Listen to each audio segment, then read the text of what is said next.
ሰበር ዜና በ4 ደቂቃ ውስጥ የ102 ሚሊዮን ዶላር ጌጦችን ከፈረንሳይ ሙዚየም በመስረቅ የተጠረጠሩ ግለሰቦች ተያዙ። በዜናችን የምንመለከተው ጉዳያችን ይሆናል።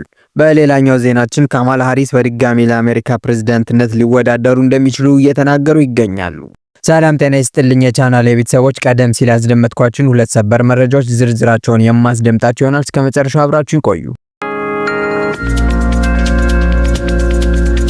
በፈረንሳይ ዋና ከተማ ከሚገኘው ሉቨር ሙዚየም እጅግ ውድ የሆኑ ጌጣጌጦች ከተዘረፉ ከሳምንት በኋላ ከዝርፊያው ጋር በተያያዘ የተጠረጠሩ ሁለት ግለሰቦች መያዛቸውን የፈረንሳይ መገናኛ ብዙሃን እየዘገበ ይገኛል።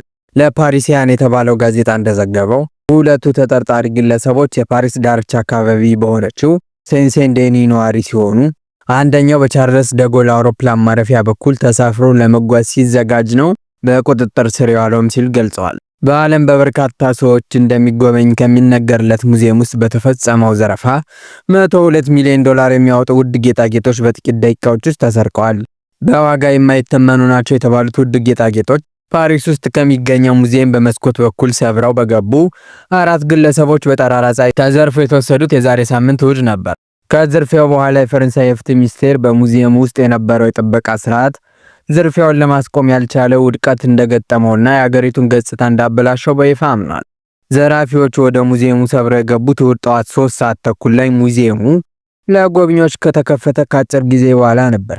በመኪና ላይ የተገጠመ መሰላል ይዘው በመምጣት በአንደኛው የሙዚየሙ መስኮት በኩል ሰብረው በመግባት ነበር ዝርፊያውን የፈጸሙት። ከአራቱ ዘራፊዎች መካከል ሁለቱ በመሰላሉ በመወጣጣት ወደ ሙዚየሙ መስኮት የደረሱ ሲሆን ከዚያም በመቁረጫ መሳሪያ መስኮቱን በመስበር ወደ ውስጥ መግባት ችለዋል። ከዚያም ውስጥ የነበሩትን ጠባቂዎች በማስፈራራት እንዲሸሹ ካደረጉ በኋላ ውድ ጌጣጌጦችን ከያዙ የመስታወት ሳጥኖች መካከል ሁለቱን ቆርጠው ለእይታ የተቀመጡ ውድ ጌጦችን ወስደዋል። ከዝርፊያው በኋላ የወጣ ቀዳሚ ሪፖርት እንዳመለከተው ዝርፊያው ከተፈጸመባቸው የሙዚየሙ ክፍሎች መካከል አንዱ የደህንነት ካሜራ እንዳልነበረው የፈረንሳይ መገናኛ ብዙሃን ዘግቧል።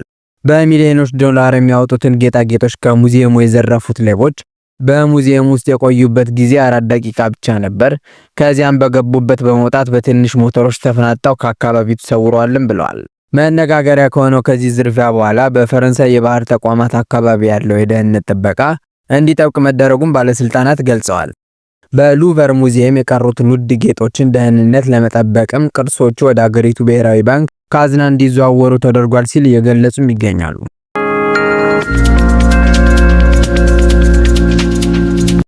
የቀድሞው የአሜሪካ ምክትል ፕሬዝዳንት ካማላ ሃሪስ በድጋሚ ወደ ዋይት ሃውስ ለመግባት ሊወዳደሩ እንደሚችሉ እየተናገሩ ይገኛሉ።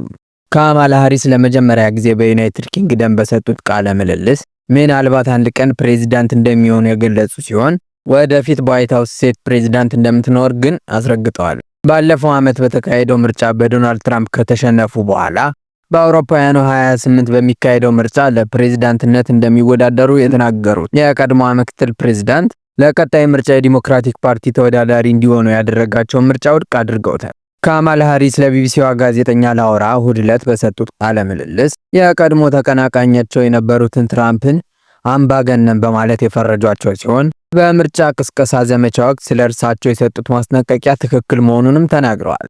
እርሳቸው የወከሉት ዲሞክራቲክ ፓርቲ ከአንድ ዓመት በፊት በተካሄደው ምርጫ ሪፐብሊካኑ ዶናልድ ትራምፕ ለመሸነፋቸው ምክንያቱ ምን እንደሆነ መልስ የፈለገ ሲሆን ያገኘው አብዛኛው ጥፋት ፕሬዝዳንት ጆ ባይደን ቶሎ ከውድድሩ ራሳቸውን አለማግለላቸው ላይ ያነጣጠረ ነው ብሏል። ሆኖም ሃሪስ ራሳቸው በአገሪቷ ወሳኝ በሆነ የምጣኔ ሀብት ጉዳይ ላይ ግልጽ ፖሊሲ በማስቀመጥ ጥሩ የምርጫ ቅስቀሳ አካሂደዋል ወይ በሚለው ላይም ጥያቄያቸው ተነስቷል። ሃሪስ ባልተጠበቀ ሁኔታ እጩ ፕሬዝዳንት ነው የመቅረብ ዕድል ያገኙት በወቅቱ የዲሞክራቶች እጩ ሆነው ቀርበው የነበሩት ጆ ባይደን በዕድሜ መግፋት ምክንያት ራሳቸውን በድንገት ከፉክክሩ ካገለሉ በኋላ ነበር። በቀሩት 107 የምርጫ ቅስቀሳ ቀናትም የፓርቲው አዲስ ተስፋ ሆኖ የነበሩት ሃሪስ የምርጫ ዘመቻቸውን በስተመጨረሻ ቢያጧጥፉትም ማሸነፍ ሳይችሉ ቀርተዋል።